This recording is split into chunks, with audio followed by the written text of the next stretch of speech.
ভালো করে টেবিলটা পরিষ্কার করে রাখি, একটু পরেই হয়তোবা কাস্টমার আসবে। এই ভাই, এদিকে দুটো সিঙ্গারা দান তো। এই পিচ্ছি, বাইরে দুটো সিঙ্গারা দে।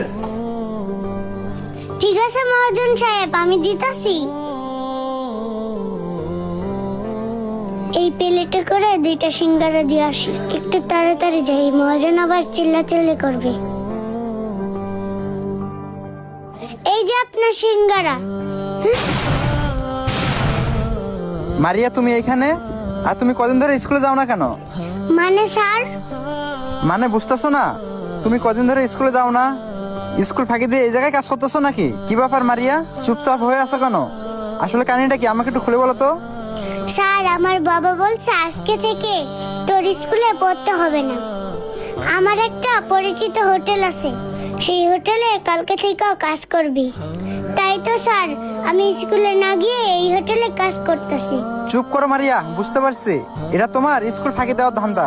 আর তোমার বাবাকে তোমাকে কাজ করার জন্য পাঠাচ্ছে না? দাঁড়াও, আমি তোমার বাবার সাথে কথা বলতেছি। স্যার, আমার বাবাকে বলে কি লাভ হবে? আমার বাবাই তো আমাকে স্কুলে যাইতে না করছে। সে নাকি আমার আর পড়াশোনার খরচ দিতে পারবে না, আর তার কথাতেই আমি এই হোটেলে কাজ করতেছি। কি মারিয়া, তুমি সত্যি বলতেছো নাকি? তোমার বাবা তোমাকে এই কথা বলছে, তোমাকে পড়াশোনা করাবে না? আচ্ছা মারিয়া, তুমি আগে আমাকে বলো তো, তুমি কি পড়াশোনা করতে চাও না, নাকি হোটেলে এভাবে মেসেরগিরি করতে চাও, কোনটা? স্যার, আমার না লেখাপড়া করে অনেক বড় কিছু হওয়ার স্বপ্ন, কিন্তু দেখেন না স্যার, বাবা আমাকে লেখাপড়া করাইতে চাইতেছে, জোর করে এই হোটেলে কাজ করার জন্য পাঠাইছে। এখন আপনিই বলেন আমি কি করব স্যার? আমার বাবা না আমার কষ্টটা বুঝতে চায় না। স্যার, আর একটা কথা জানেন কি আপনি? আমার বাবা না প্রত্যেকদিন নেশা পানি করে আইয়া মাকে মারধর করে, মাঝে মধ্যে আমাকেও মারে। কি ব্যাপার মারিয়া, সব কি বলতেছে? ওর বাবা কি এমনই করে নাকি?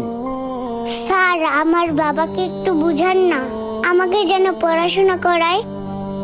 আরে মারিয়া, হাসারো, সমস্যা নাই, আমি তোমার বাবাকে বুঝিয়ে বলবো। আর একটা কাজ করো, আমি তোমার হোটেলের মালিককে বলে তোমাকে আমার সাথে তোমাদের বাসায় নিয়ে যেতেছি। তারপর তোমার বাসায় গিয়ে তোমার বাবার সাথে কথা বলতেছি, কেন তোমাকে লেখাপড়া করাবে না, আর কেন তোমার মায়ের উপর অত্যাচার করে, তাকে আমাকে জিজ্ঞেস করতে হবে কেন তোমাদের সাথে এমন করে। ঠিক আছে স্যার, আপনি তাহলে সিঙ্গারা 2টা খান, আমি ওইদিকে আমার হাটের কাজটা সেরে আসি। ঠিক আছে, যাও, আমি আসতেছি। মারিয়া, সাবধানে আসো। তোমাদের এই বাড়ি না? হ্যাঁ স্যার, এটাই আমাদের বাড়ি। এই খায়রুল সাহেব বাড়িতে আছেন? ওই কেডারে আমার ডাহে? ও স্যার, আপনি গরিবের বাসায়? মারিয়া তো সত্যি বলছিল,